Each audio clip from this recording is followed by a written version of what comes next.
Meu nome é Lara. Tenho 24 anos e há pouco tempo minha vida se dividia entre livros de literatura clássica e sonhos de publicar meu próprio romance. Nunca pensei que um contrato de casamento fosse me tirar da minha zona de conforto e me empurrar direto para dentro de um pesadelo. Ou quem sabe algo além disso. Mas naquela manhã em que tudo começou, nem o céu cinzento ou o cheiro de café coado me preparariam para o que estava por vir. A mesa do café estava silenciosa. Meu pai folheava o jornal como se estivesse fingindo interesse nas manchetes, e minha mãe mexia o açúcar no copo de café como quem mistura preocupações, girando a colher de forma lenta, quase hipnótica. O tic-tac do relógio parecia mais alto do que nunca. Bia, minha irmã de 17 anos, estava sentada de pernas cruzadas no sofá da sala, mordendo o canto da unha como fazia quando estava nervosa. Então, é isso? Perguntei com a voz mais firme do que o coração permitia. Vocês querem que eu me case com um completo estranho para salvar essa casa? Meu pai não respondeu. Só baixou lentamente o jornal, revelando os olhos cansados e fundos. Não é só a casa, Lara. É a loja, é a escola da Bia, é tudo. Meu estômago revirou. A casa estava há meses hipotecada. A loja de artigos artesanais da minha mãe já não pagava nem o aluguel. E meu pai... Bem, depois do infarto e do empréstimo não quitado, ele nunca mais foi o mesmo. O desespero deles pesava sobre mim como uma âncora no peito. Ele é um homem bom, tentou dizer minha mãe sem olhar diretamente nos meus olhos. Discreto, rico, sem escândalos. Rico, só isso, né? Retruquei, me levantando da cadeira. O rangido da madeira sob meus pés parecia gritar minha indignação. Eu fui até a janela e puxei a cortina, tentando respirar fundo. A manhã estava úmida, o céu encoberto. A cidade parecia desacordada, como se o mundo lá fora estivesse esperando minha resposta. Bia se aproximou e colocou a mão no meu ombro. Eu não quero que você faça isso, mana. Não se for infeliz.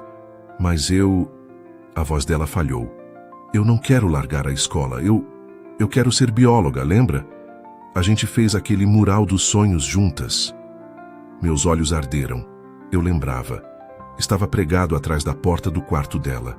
Uma cartolina amarela com fotos de animais, universidades e uma foto nossa com óculos de sol coloridos e sorriso sem dívida. E se eu disser não? Sussurrei. A gente perde a casa em 3 semanas. Meu pai respondeu seco. E a loja fecha antes disso. Me sentei novamente sentindo as pernas fraquejarem. Passei a mão pela testa que já começava a suar frio. Casar com um homem que eu não conhecia, por dinheiro. Como se fosse um contrato, uma troca. E quem é ele? Perguntei, tentando manter a voz estável. Miguel Costa, empresário, dono de uma rede de hotéis. 32 anos, solteiro, sem filhos. Minha mãe respondeu como se estivesse lendo um anúncio de classificados. Ele sabe que eu estou sendo oferecida? Perguntei amarga. Ele aceitou o acordo. Disse que precisava de uma esposa discreta, uma mulher que soubesse se portar, sem escândalos. Um casamento de fachada, então? Exatamente. Senti a garganta secar. A palavra casamento sempre soou como algo bonito para mim. Amor, parceria, risadas na cozinha, viagens improvisadas, toque no cabelo. Nunca imaginei que viria embrulhada num contrato ou numa dívida. Bia voltou para o sofá abraçando as próprias pernas. A sala estava mergulhada num silêncio desconfortável. A luz fria da manhã entrava pela janela, iluminando a poeira no ar, como se até o tempo estivesse suspenso. E se eu disser sim? Eu ainda posso escrever? Perguntei, quase num sussurro. Ainda posso ser eu? Meu pai olhou para mim com olhos marejados. Pela primeira vez em muito tempo, ele não parecia duro, mas frágil, como um homem vencido. Talvez você tenha mais liberdade do que pensa. Subi para o meu quarto em silêncio. Me joguei na cama e abracei meu velho caderno azul de anotações. Nele eu escrevia tudo o que sentia, desde os 10 anos. E ali, naquela manhã, eu escrevi: vou casar com um estranho. Não por amor, mas por lealdade. Mas ainda sou Lara. E talvez, só talvez, eu descubra algo além da dor no caminho. Na tarde seguinte, Vesti o vestido azul que minha mãe comprou às pressas. Sônia, a empregada de Miguel, veio me buscar com o motorista. Bia me abraçou antes que eu entrasse no carro, apertado, chorando baixinho. Não esquece quem você é, tá? E se for ruim, volta para casa. Eu não ligo para a escola. Beijei sua testa, sorri forçado e entrei no carro. O carro arrancou devagar e pela janela embaçada vi minha antiga vida ficando para trás. Eu estava indo rumo ao desconhecido e pela primeira vez eu tive medo de mim mesma. O portão da mansão se abriu com um som metálico que me fez estremecer. Do lado de dentro tudo era grande demais, impecável demais, silencioso demais. O carro deslizou pela entrada cercada de palmeiras bem aparadas até parar diante de uma porta dupla, de madeira escura e pesada. A fachada era imponente, mas fria, como se tivesse sido desenhada para afastar, não acolher. Sônia, uma mulher de meia-idade com olhar gentil e expressão firme, abriu a porta do carro. Tinha cabelos presos num coque baixo, usava um vestido bege engomado e exalava cheiro de lavanda. "Lara, seja bem-vinda, minha querida", ela disse com um sorriso discreto, estendendo a mão. "Fico feliz que tenha vindo." Assenti tentando sorrir de volta. Minha mão estava suando. Tentei secá-la discretamente na lateral do vestido antes de apertar a dela. "Ele está no escritório", disse ela, fechando a porta atrás de mim. "Vai recebê-la agora. Se quiser, posso levar sua mala para o quarto." "Obrigada", murmurei, ainda meio sem fôlego. O chão de mármore ecoava meus passos pequenos e a mansão parecia ainda mais silenciosa por dentro. Nenhum som de TV, de música, nada. Caminhamos por um corredor longo. Os quadros nas paredes eram modernos, frios, quase impessoais. Tudo era limpo demais, controlado demais. Me senti deslocada.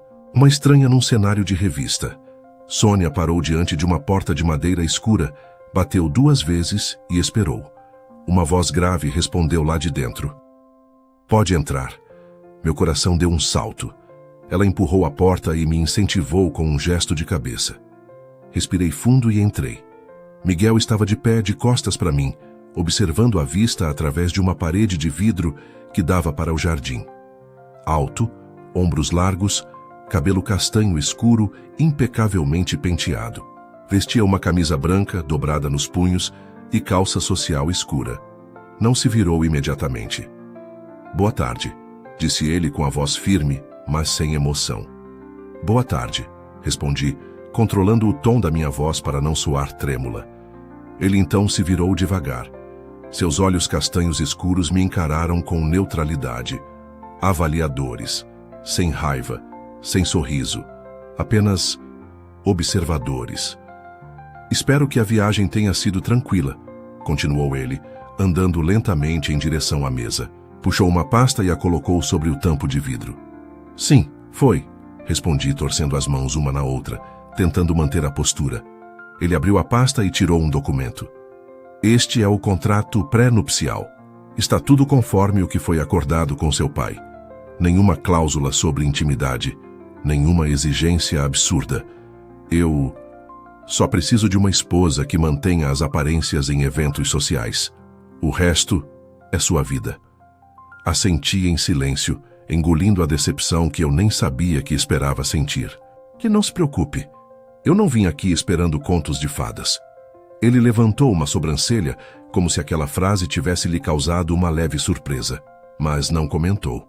"Seu quarto está no 2º andar, ao lado do meu. Mas há uma porta trancada entre eles", acrescentou sentando-se.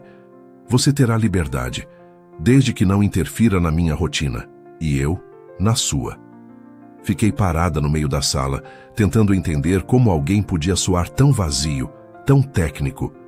Era como estar diante de um robô. "E é isso?" perguntei. "É assim que começa um casamento?" Ele levantou o olhar, firme. "Nosso casamento não é sobre começo. É sobre acordos e sobrevivência." Aquilo doeu mais do que eu admitiria. Sônia apareceu na porta, discreta como sempre. "Miguel, posso levar a senhorita Lara para o quarto?" Ele assentiu com um gesto curto. Eu me virei para sair, mas antes de cruzar a porta ouvi: "Lara, Me virei. Seja bem-vinda. Era a primeira coisa quase gentil que ele dizia, mas saiu sem calor, sem sorriso, como se fosse obrigação. Sônia me conduziu por escadas largas e corredores silenciosos até um quarto elegantemente decorado, neutro, quase um hotel de luxo. Ele é assim mesmo, disse ela, como se lesse meus pensamentos. Fechado, mas não é mau. Eu não esperava carinho, respondi, mas um pouco de humanidade teria sido bom. Ela sorriu, maternal. Espere alguns dias. Às vezes, o gelo só derrete com o tempo certo. Fiquei ali, sozinha, encarando a janela. O jardim era lindo, mas tudo parecia frio demais. Meu casamento tinha começado, e tudo o que eu sentia era que eu estava num lugar onde o amor era proibido de nascer. Na manhã seguinte, fui acordada pelo som suave de um piano vindo do andar de baixo. O som era delicado, como se cada nota fosse escolhida com cuidado para não incomodar o silêncio. Vesti um hobby de seda creme que Sônia deixara sobre a poltrona e desci as escadas descalça, os pés gelados no mármore frio. Miguel estava sentado ao piano de costas, tocando sem partitura. A luz da manhã atravessava a vidraça, projetando sombras douradas sobre os ombros dele. Fiquei parada por alguns segundos, quase sem respirar, tentando absorver aquela imagem que não combinava com o homem que me tratou como uma cláusula de contrato. Quando a melodia terminou, ele percebeu minha presença. Virou-se devagar e não esboçou surpresa nem constrangimento. Apenas fechou a tampa do piano com calma. "Bom dia", disse ele com o tom neutro de sempre. "Bom dia", respondi hesitando. "Não sabia que você tocava." "É só hábito." Ele levantou, ajeitou as mangas da camisa e passou por mim, como se nada tivesse acontecido. Durante o café, ele manteve os olhos no jornal. O tilintar dos talheres e o som do relógio na parede eram os únicos ruídos além da minha respiração contida. A mesa era grande o suficiente para comportar 10 pessoas, mas só havia 2 lugares postos, cada um em uma extremidade.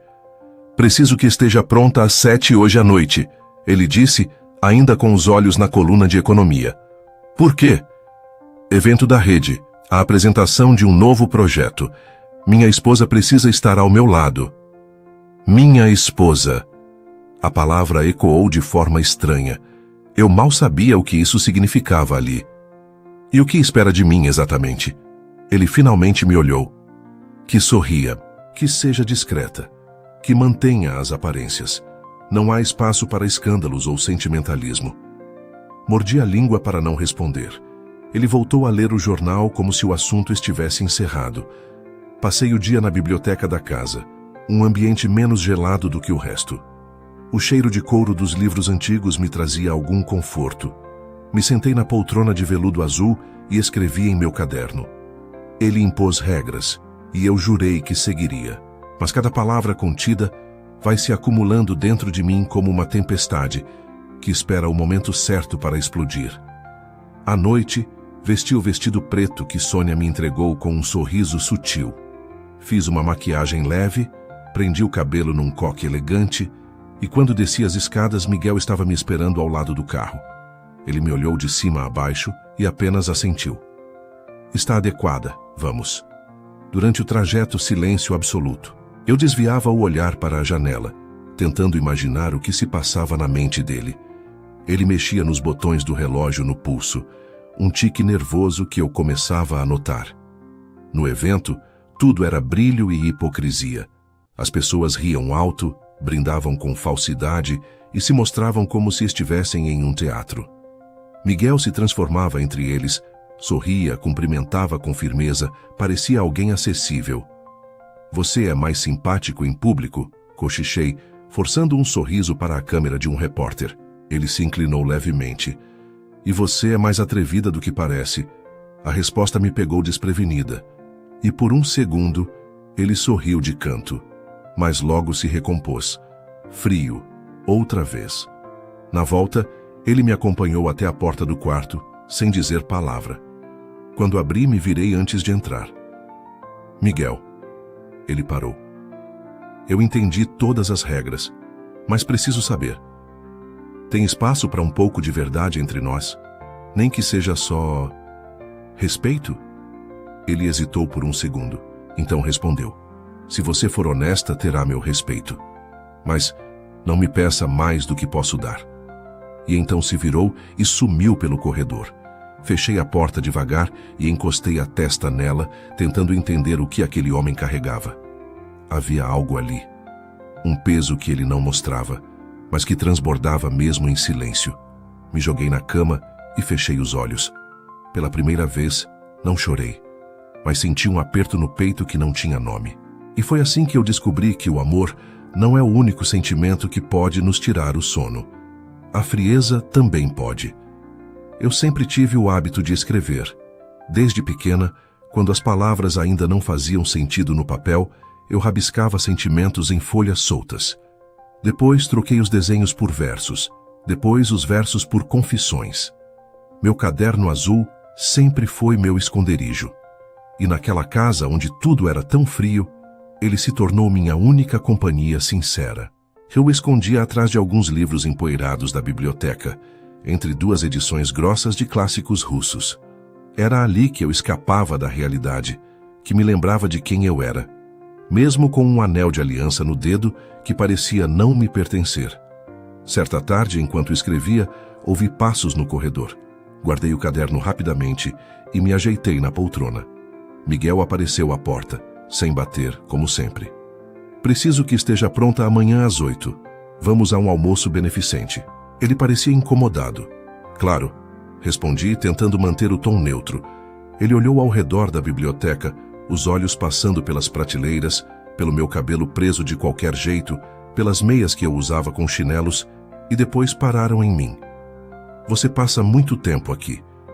É o único lugar da casa que me escuta, respondi, sem pensar. Ele franziu o senho, mas não respondeu. Apenas assentiu e saiu. Naquela noite, depois que a casa dormiu, voltei à biblioteca. Escrevi por horas, desabafando o que não podia dizer em voz alta. Miguel é como uma sala trancada, escura, fria, mas algo em mim quer encontrar a chave. Só não sei se ele quer ser aberto. No dia seguinte, ao voltar do almoço beneficente, que foi como sempre cheio de cumprimentos falsos e sorrisos forçados, percebi que o caderno não estava mais no lugar. Fiquei gelada. Vasculhei cada prateleira, cada espaço entre os livros, meu coração martelando no peito. Procurando algo? A voz de Miguel veio baixa atrás de mim. Me virei assustada. Ele estava parado na porta, segurando o caderno azul nas mãos. Isso é meu, falei, avançando um passo. Eu sei. Ele levantou o caderno, girando-o levemente nos dedos. Estava mal escondido. Você leu? Minha voz falhou. Ele não respondeu. Apenas me entregou o caderno. Peguei com as duas mãos, apertando contra o peito. Você não tinha o direito... Eu sei, ele interrompeu, baixando o olhar. Pela primeira vez vi Miguel hesitar. O silêncio entre nós se prolongou. Eu não sabia o que dizer, ele tampouco parecia saber como continuar. Ele se virou para sair, mas parou no batente. Você escreve bem, disse sem me olhar. E...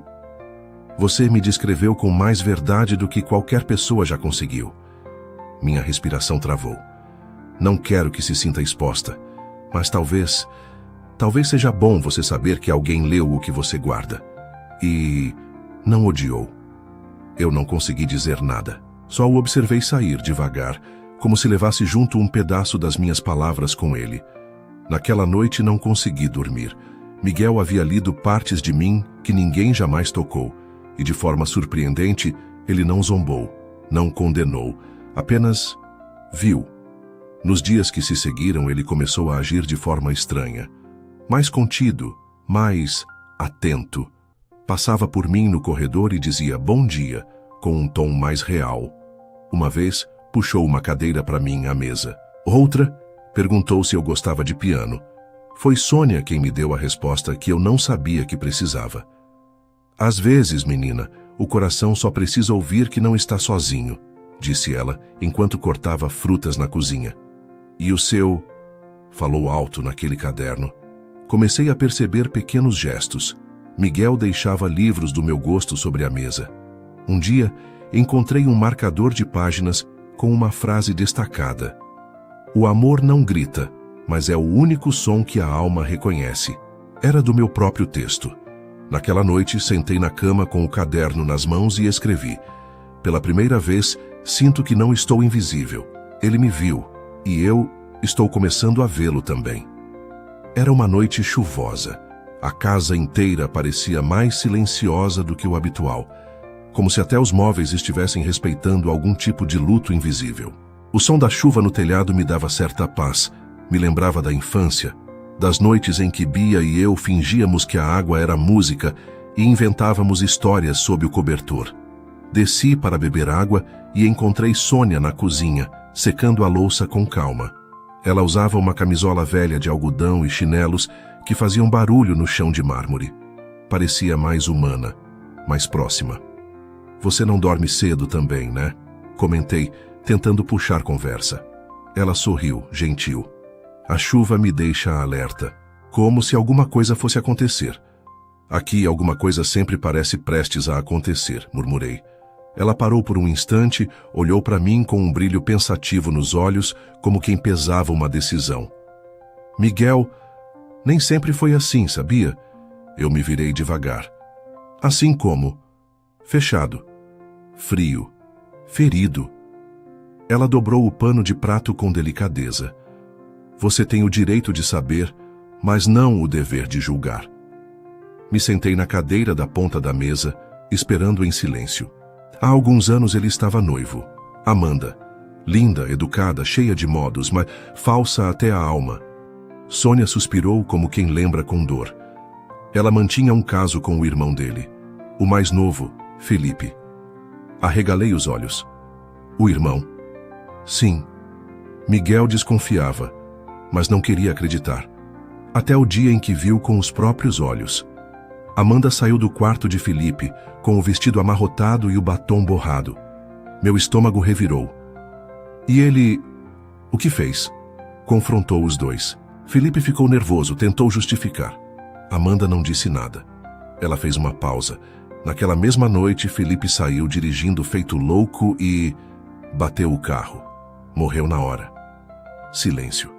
A chuva lá fora parecia mais forte agora, como se o céu também lembrasse da tragédia.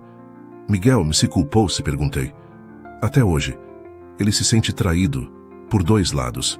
E o pior, nunca chorou, nem no velório. Fez tudo de forma automática. Desde então construiu uma fortaleza.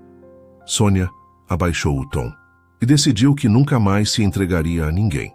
Me levantei devagar, com a garganta apertada. Fui até o corredor e parei diante da porta do quarto dele. Estava entreaberta. Bati com os nós dos dedos, hesitante. "Pode entrar", respondeu com a voz rouca. Miguel estava sentado na poltrona de couro sem casaco, com uma taça de vinho na mão, o rosto mais pálido que o normal.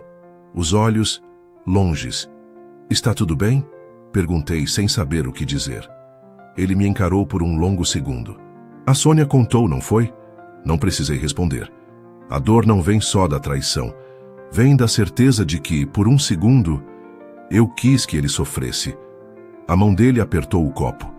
E agora, cada vez que confio em alguém, parece que vou ser traído de novo. Sentei no braço da poltrona ao lado. Tinha algo novo ali. Vulnerabilidade. E um homem que, mesmo com medo, estava tentando.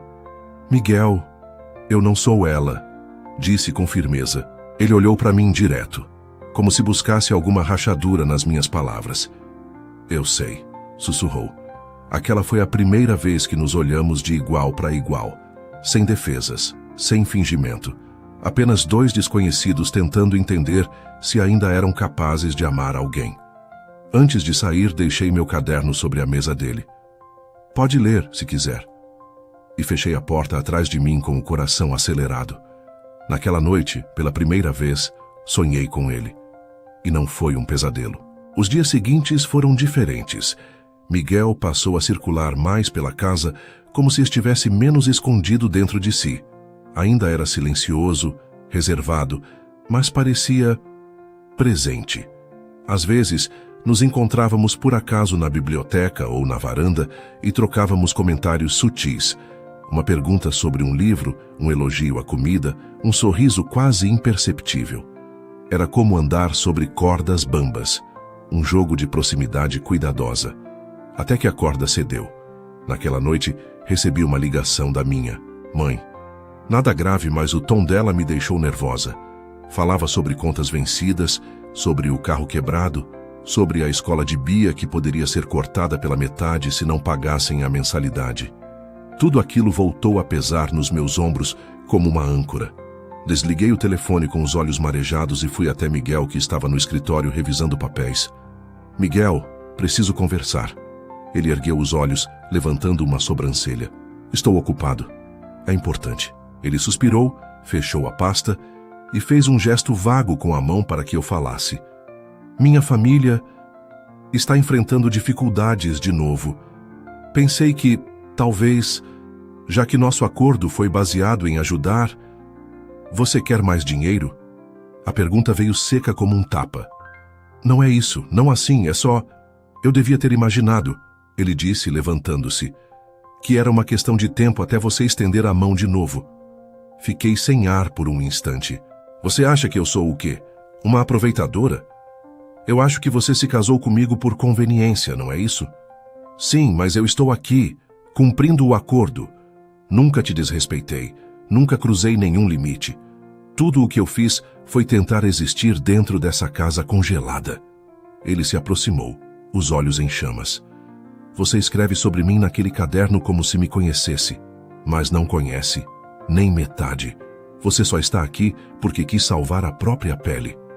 Isso não é verdade, gritei. Eu vim por eles, pela minha irmã, pela minha família. E mesmo assim eu tentei te entender. Tentei enxergar o homem atrás desse escudo, mas você não permite. O silêncio caiu como um trovão. Ele se virou, esfregando o rosto com as mãos. Caminhou até a janela.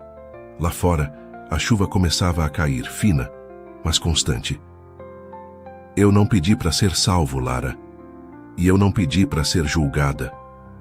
Sem esperar mais uma palavra, saí da sala. Peguei o casaco, mas não vesti. Saí porta fora direto para o jardim. A chuva batia no rosto, gelada como agulhas finas.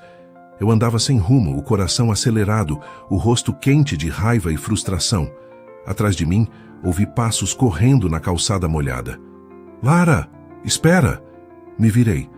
Miguel vinha em minha direção, o cabelo encharcado, a camisa grudada no corpo. Parecia tão perdido quanto eu. Por que você corre de mim? Ele perguntou, se aproximando. Porque você me empurra.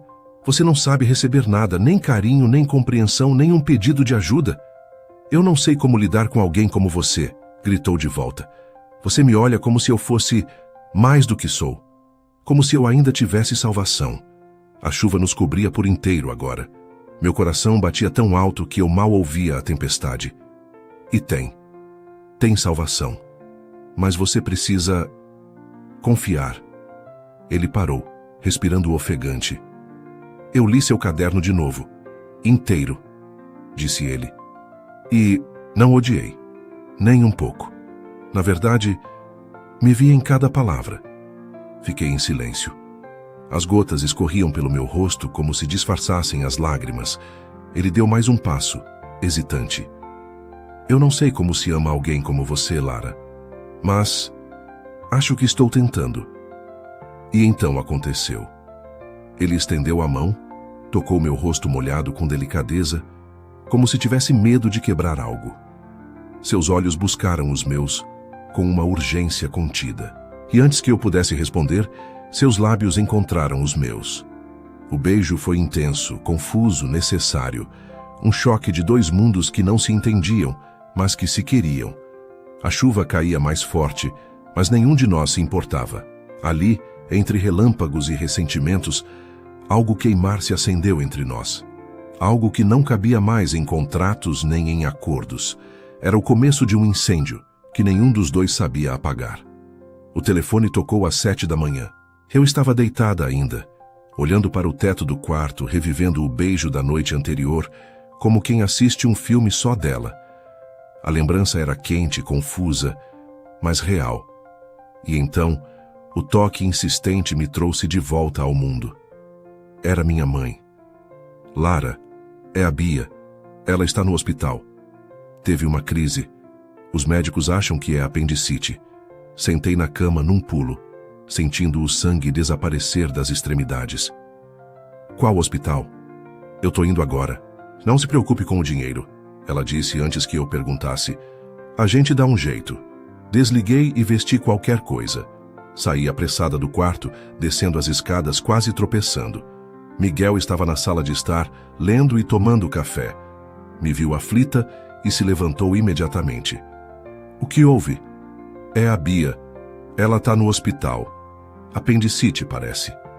Eu preciso ir. Ele pegou as chaves na mesa sem pensar duas vezes. Vamos. O trajeto até o hospital foi rápido, mas parecia eterno. Miguel dirigia em silêncio, os olhos fixos na estrada, as mãos firmes no volante.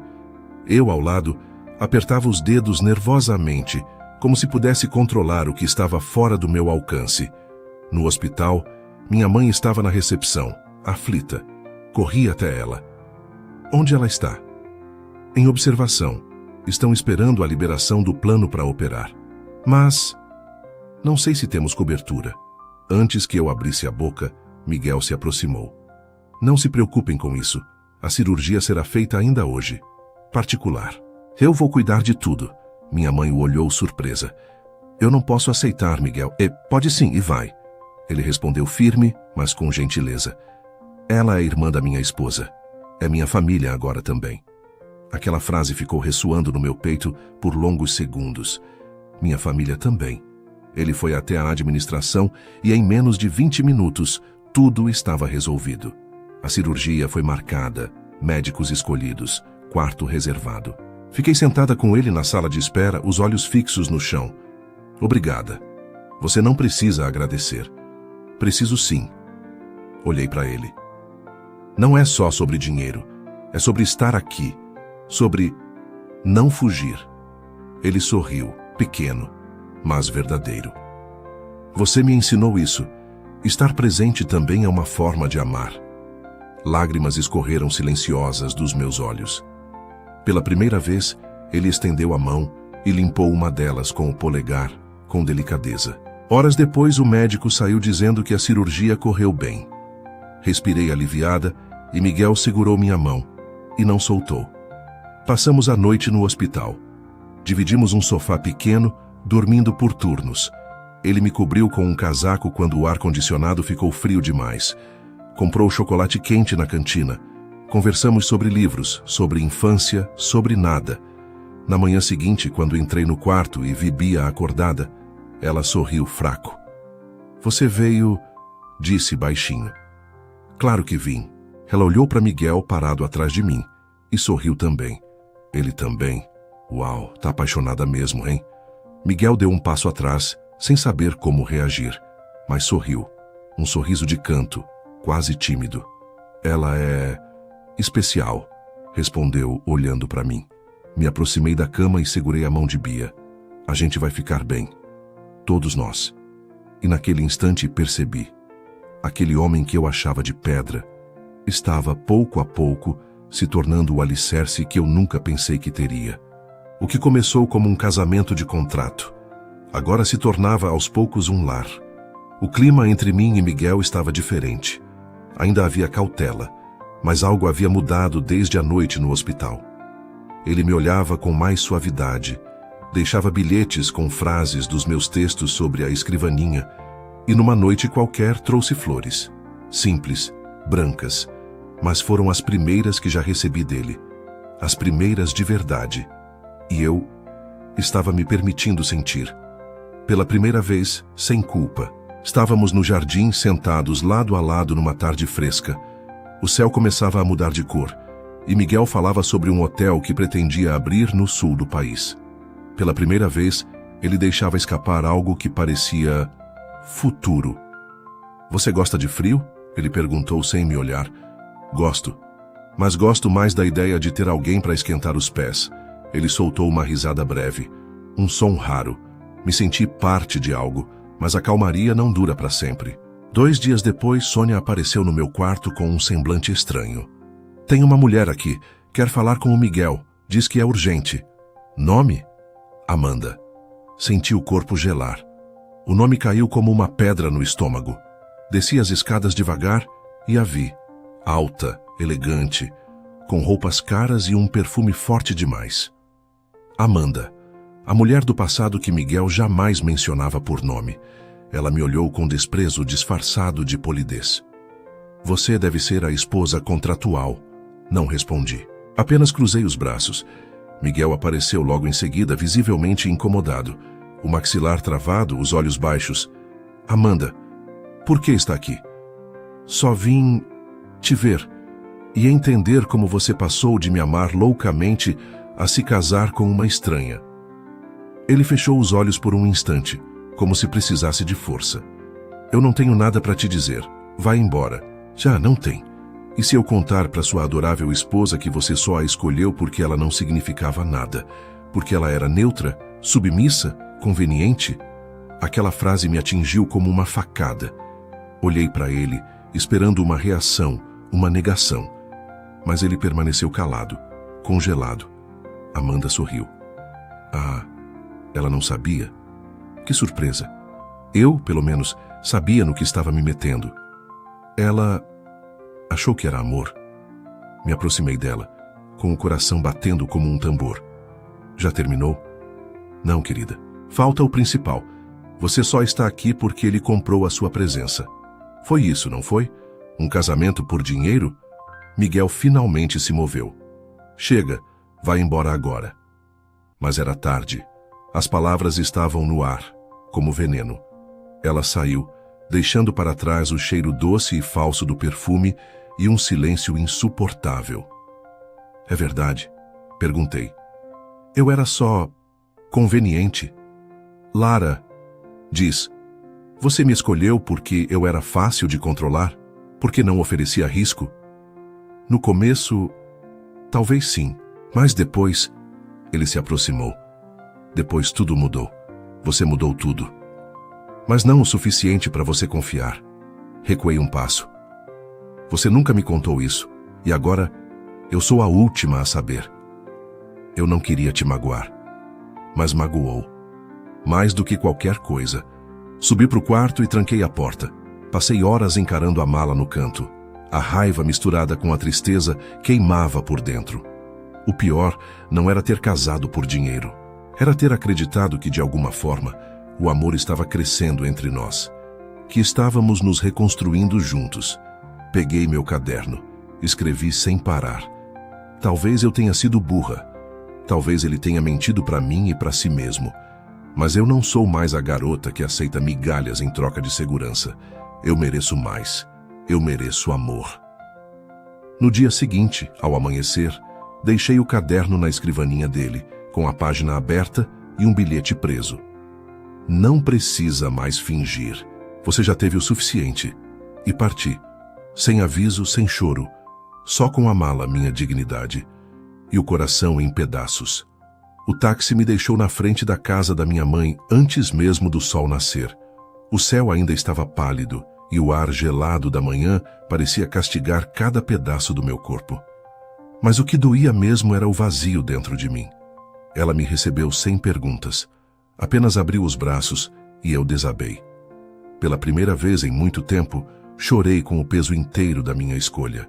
Chorei pelo casamento sem amor, pelas esperanças frustradas, pelas palavras não ditas e, principalmente, pelo sentimento que cresceu dentro de mim e que agora parecia não ter mais lugar.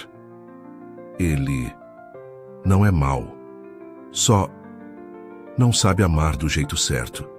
Sussurrei no colo dela com a voz embargada. Ela passou a mão pelo meu cabelo. Às vezes, filha, as pessoas precisam perder o que mais querem para entender o que sentem. Nos dias que se seguiram, tentei seguir. Voltei a cuidar da Bia, que já se recuperava bem. Retomei meu hábito de escrever, agora num caderno novo. Mas as palavras não fluíam como antes.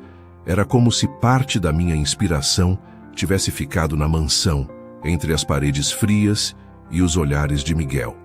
Rafael me ligou. Disse que estava feliz por eu ter voltado, que nunca foi tarde para recomeçar. Me chamou para jantar, mas eu recusei com gentileza. Eu não tô pronta para outro começo. Nem sei se quero um. Enquanto isso, Miguel sumiu. Nenhuma ligação, nenhuma mensagem, nenhuma tentativa de me procurar. Ou era orgulho, ou era conformismo. Mas então, uma semana depois, recebi uma ligação inesperada. Era Sônia. Lara, ele não tá bem. Não come, não sai do escritório, não fala com ninguém. Sônia, ele quis assim. Não, minha filha, ele não quis.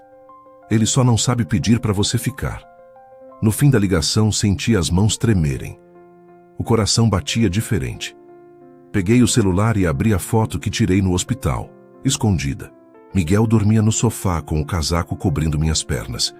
Fechei os olhos, talvez ele só precisasse de um empurrão.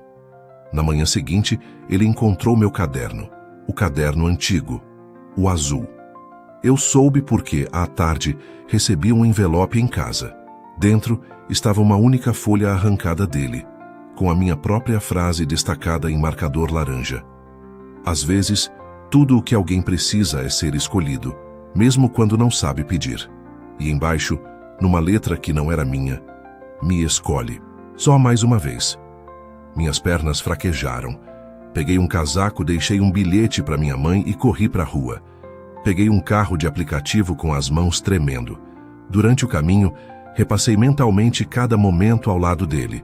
As brigas, os silêncios, os pequenos gestos, e soube com uma certeza absurda que eu não queria deixá-lo quebrado, nem queria viver quebrada sem ele. Cheguei à mansão. O portão se abriu devagar. O jardim estava florido, como sempre, mas parecia mais calmo. A luz da tarde desenhava sombras longas no chão. Entrei sem bater.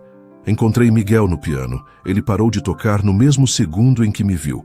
Ficou de pé, devagar, os olhos vermelhos, a barba por fazer. Um Miguel que ninguém mais conhecia, mas que eu conhecia. Achei que... Ele começou, mas engasgou com as próprias palavras. Eu fui embora, porque me doeu acreditar que nunca fui suficiente. E eu deixei você ir porque achei que não tinha mais volta. Me aproximei. Um passo, depois outro. Miguel, você precisa me prometer uma coisa. O que for. Que da próxima vez que sentir medo, vai me contar, não fugir, não me afastar. Ele assentiu, os olhos marejados. E você promete não desistir de mim quando eu não souber ser fácil? Sorri com lágrimas escorrendo. Prometo. E então ele me puxou para si, forte, como se temesse que eu desaparecesse de novo. Beijou minha testa, meu rosto, minha boca, com ternura, com urgência, com amor. O tipo de amor que não precisa mais de contrato. Ali, entre lágrimas e perdão, nós começamos de novo. Dessa vez, por escolha. Nos dias que seguiram nosso reencontro, a casa parecia outra. O frio dos corredores deu lugar a risadas tímidas, cheiros de comida caseira, livros espalhados pela sala, e até alguns vasinhos de flores que Miguel comprava sem saber o nome. A mansão, antes silenciosa, agora respirava vida. Miguel havia mudado, não de forma teatral, mas real. Ele passou a me esperar para o café, sentava ao meu lado no sofá, assistia filmes antigos comigo, mesmo que dormisse no meio, e ria das minhas piadas sem graça. A rigidez cedeu espaço ao afeto. Ele deixou de apenas estar para passar a ser. Uma tarde, eu estava lendo na varanda quando Sônia me chamou. Ele quer te ver no jardim. Desci com o coração acelerado, mas sem saber por quê. Quando passei pela porta, vi luzes penduradas nos galhos das árvores, como pequenos vagalumes elétricos. Flores espalhadas por toda parte, velas acesas em lanternas de vidro, e ao fundo a melodia suave do piano, tocada por um quarteto de cordas que eu nunca tinha visto. Miguel estava no centro do jardim, de terno claro, um sorriso tímido e olhos cheios de intenções. O que é isso? Perguntei, rindo e confusa. Isso é o que o seu amor fez comigo, ele disse, caminhando até mim. Tornou alguém como eu, capaz de sonhar de novo. Parei diante dele com o coração batendo tão alto que mal ouvia a música. Lara, você entrou na minha vida como uma tempestade. Me bagunçou inteiro. E por muito tempo, eu tentei me proteger de você. Mas agora eu só quero me deixar molhar. Ele se ajoelhou. O mundo parou. Me casei com você por acordo, por necessidade, por conveniência, mas quero continuar casado por amor. Porque hoje, você é minha casa, minha paz, minha vida. Abriu uma caixinha com um anel simples, mas delicado, exatamente como eu gostava. Casa comigo, agora, de verdade? As lágrimas desceram antes mesmo da resposta. Claro que sim, 1000 vezes sim. Ele se levantou, me envolveu nos braços e me beijou. Com a luz das velas ao redor, o som da música, o cheiro das flores e o coração batendo em festa. Foi um daqueles momentos em que a vida inteira parece fazer sentido. Bia surgiu correndo da lateral com um buquê de flores nas mãos. Eu trouxe, gritou rindo. Você sabia disso? Perguntei surpresa. Claro, fui eu que ajudei a escolher as luzinhas. Ela piscou. Ele queria fazer tudo perfeito. Sônia apareceu logo atrás, emocionada. Eu avisei, menina, às vezes o gelo só precisa do calor certo para derreter. E foi ali, com minha família reunida, com meu coração inteiro, que entendi. Eu não me arrependia de ter aceitado aquele casamento por interesse, porque foi nesse acordo improvável que eu conheci o amor da minha vida. O homem que me ensinou que amor de verdade não se compra, se conquista.